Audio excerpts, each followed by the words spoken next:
Hello everyone, welcome back to our channel. Hope you all are doing great.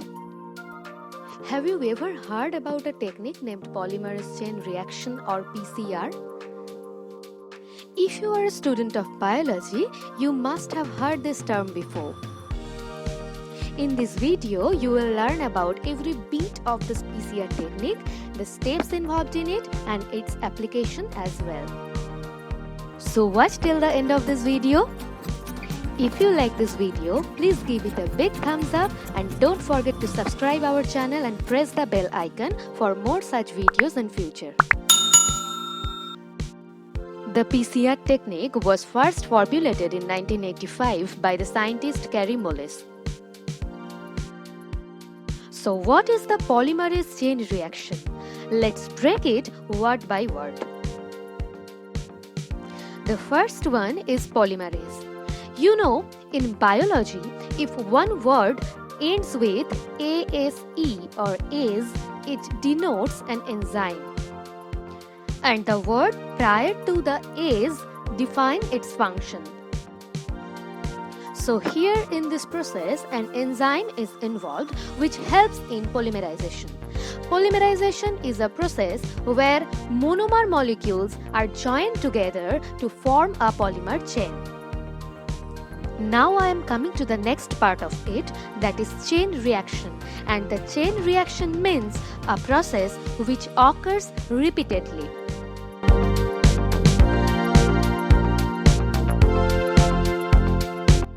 So if we join all this together, the definition of PCR is the repeated amplification of a specific DNA sequence by the help of the enzyme polymerase.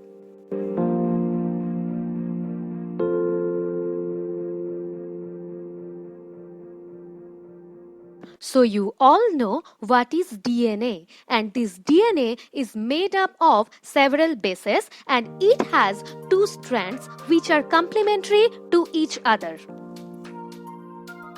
If we want to amplify a specific region of a DNA, we must know its sequence information.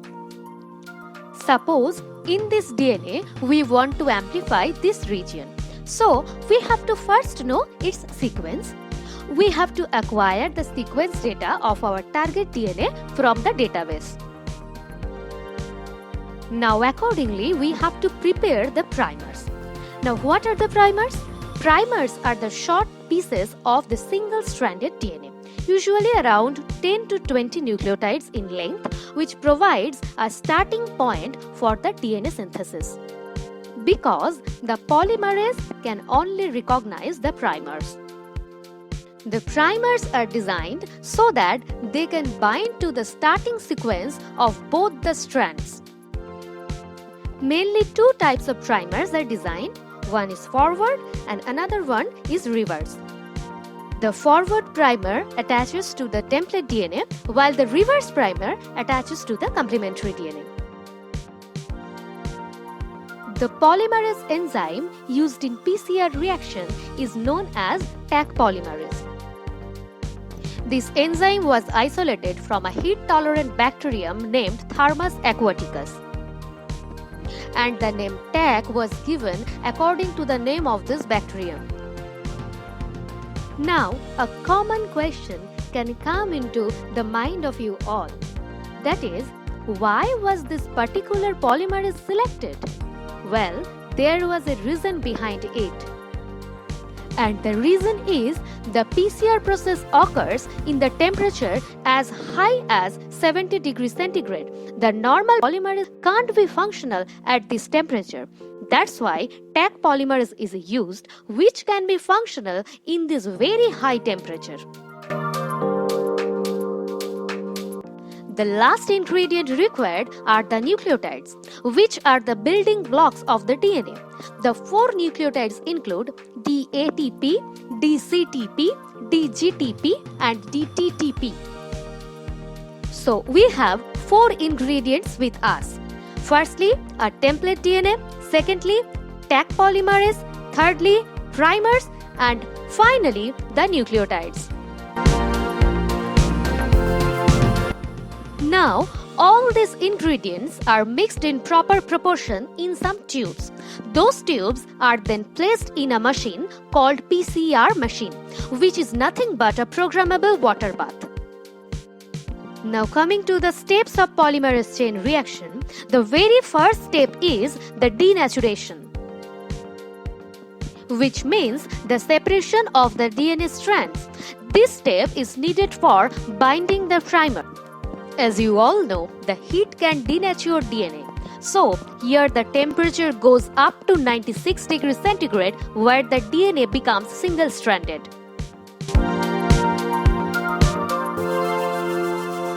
The next step is annealing, that is the binding of the primers to the DNA strand. But the binding can't occur at the high temperature which was previously used for the denaturation. So the temperature is lowered down to 55 to 65 degrees centigrade. The temperature is generally set 5 degrees below the melting temperature of the expected primer strand duplex, which can easily be calculated by the simple formula.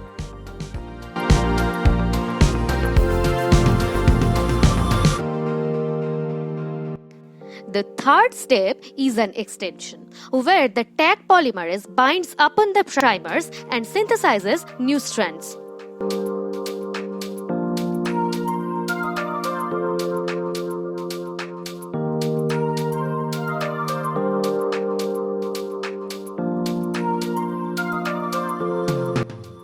With this, one complete cycle results into the doubling of the DNA content. In a typical PCR, 25 to 35 cycles are run in 2 to 4 hours.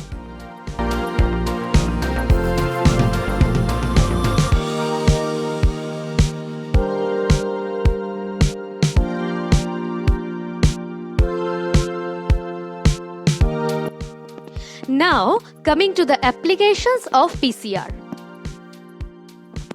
The PCR is used to amplify genes associated with the genetic disorders from the DNA of patients. In crime scenes, often very less amount of DNA get available. To amplify those DNA, PCR is used.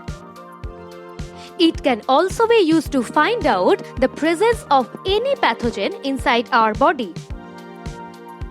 And finally, one application of this technique must be mentioned because this is very much relevant at this time. And that is, recently the PCR technique is used to find out the presence of coronavirus from suspected patients.